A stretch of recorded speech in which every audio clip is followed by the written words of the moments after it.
আসসালামু আলাইকুম প্রিয় ভিউয়ার্স, আশা করি সবাই ভালো আছেন। সবাইকে শুভেচ্ছা জানিয়ে নতুন আরও একটি ভিডিও শুরু করছি। আজকের ভিডিওটা খুবই গুরুত্বপূর্ণ হতে যাচ্ছে। যারা খুব সহজে এবং দ্রুত ইংরেজিতে কথা বলতে চান তারা অবশ্যই আমার ভিডিওটা শেষ পর্যন্ত দেখতে থাকুন। স্যার, আমি কি ভিতরে আসতে পারি? এই বাক্যটির ইংরেজি অর্থ হবে sir, may I come in? এখানে মে অর্থ পারা, আই অর্থ আমি, কাম অর্থ আসা, ইন অর্থ ভিতরে। Sir, may I come in? Sir, আমি কি ভেতরে আসতে পারি? হ্যাঁ, অবশ্যই আসতে পারেন। এই বাক্যটির ইংরেজি অর্থ হবে yes of course you can come. এখানে ইয়েস অর্থ হ্যাঁ, অফকোর্স অর্থ অবশ্যই, ইউ অর্থ তুমি, ক্যান অর্থ পারা, কাম অর্থ আসা। Yes of course you can come. হ্যাঁ, অবশ্যই আসতে পারেন। আমার কিছু বলার ছিল। এই বাক্যটির ইংরেজি অর্থ হবে I had something to say. এখানে আই অর্থ আমার, হ্যাড অর্থ ছিল, সামথিং অর্থ কিছু, সে অর্থ বলা, টু সে অর্থ বলার। I had something to say. আমার কিছু বলার ছিল। কোনো সমস্যা নেই, আপনি বলেন। এই বাক্যটির ইংরেজি অর্থ হবে নো প্রবলেম ইউ সে। এখানে নো প্রবলেম অর্থ কোনো সমস্যা নেই, ইউ অর্থ তুমি বা আপনি, সে অর্থ বলা। নো প্রবলেম ইউ সে। কোনো সমস্যা নেই, আপনি বলেন। আমি আমার বেতন বাড়াতে চাই। এই বাক্যটির ইংরেজি অর্থ হবে I want to increase my salary. এখানে আই অর্থ আমি, ওয়ান্ট অর্থ চাই, ইনক্রিজ অর্থ বাড়ানো বা বৃদ্ধি, মাই অর্থ আমার, স্যালারি অর্থ বেতন। I want to increase my salary. আমি আমার বেতন বাড়াতে চাই এবং আমি পরের মাসে এটি চাই। এই বাক্যটির ইংরেজি অর্থ হবে and I want it next month. এখানে অ্যান্ড অর্থ এবং, আই অর্থ আমি, ওয়ান্ট অর্থ চাওয়া, ইট অর্থ এটি, নেক্সট অর্থ পরে, মান্থ অর্থ মাস। And I want it next month. এবং আমি পরের মাসে এটি চাই। দেশের অবস্থা ভালো না। এই বাক্যটির ইংরেজি অর্থ হবে the condition of the country is not good. এখানে কন্ডিশন অর্থ অবস্থা, কান্ট্রি অর্থ দেশ, ইজ অর্থ হয়, নট অর্থ না, গুড অর্থ ভালো। The condition of the country is not good. দেশের অবস্থা ভালো না। সব কিছুর দাম দিন দিন বেড়েই চলেছে। এই বাক্যটির ইংরেজি অর্থ হবে the price of everything is increasing day by day. এখানে প্রাইস অর্থ দাম, এভরিথিং অর্থ সব কিছু, ইনক্রিজিং অর্থ বেড়েই চলেছে, ডে বাই ডে অর্থ দিনের পর দিন। The price of everything is increasing day by day. সব কিছুর দাম দিন দিন বেড়েই চলেছে। সংসার চালানো কঠিন হয়ে পড়েছে।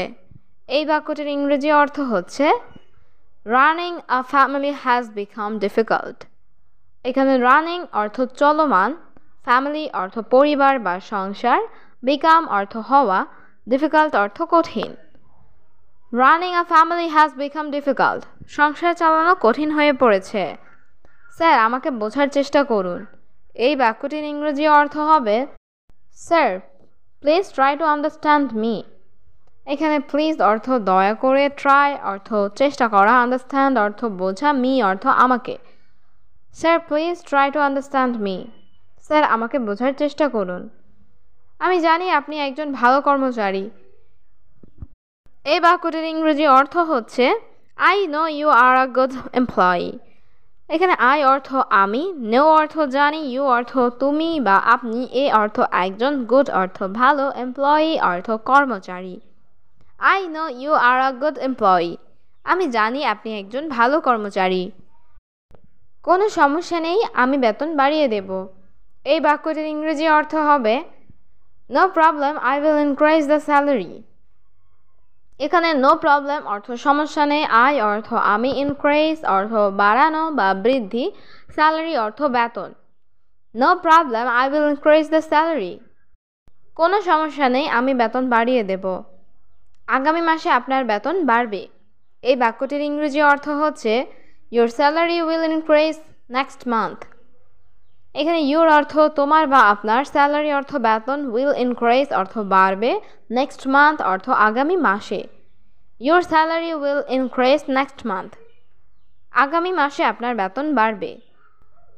আপনি সত্যি বলছেন স্যার, এই বাক্যটির ইংরেজি অর্থ হবে you are telling the truth sir. এখানে ইউ অর্থ আপনি, টেল অর্থ বলা, টেলিং অর্থ বলছেন, ট্রুথ অর্থ সত্য। You are telling the truth sir, আপনি সত্য বলছেন স্যার। আমি এটা শুনে খুব খুশি, এই বাক্যটির ইংরেজি অর্থ হবে I am very happy to here this. এখানে আই অ্যাম অর্থ আমি, ভেরি অর্থ খুব, হ্যাপি অর্থ খুশি, টু হিয়ার অর্থ শুনে, দিস অর্থ এটা। I am very happy to here this, আমি এটা শুনে খুব খুশি। স্যার আপনি খুব ভালো মানুষ, এই বাক্যটির ইংরেজি অর্থ হবে sir you are very good person.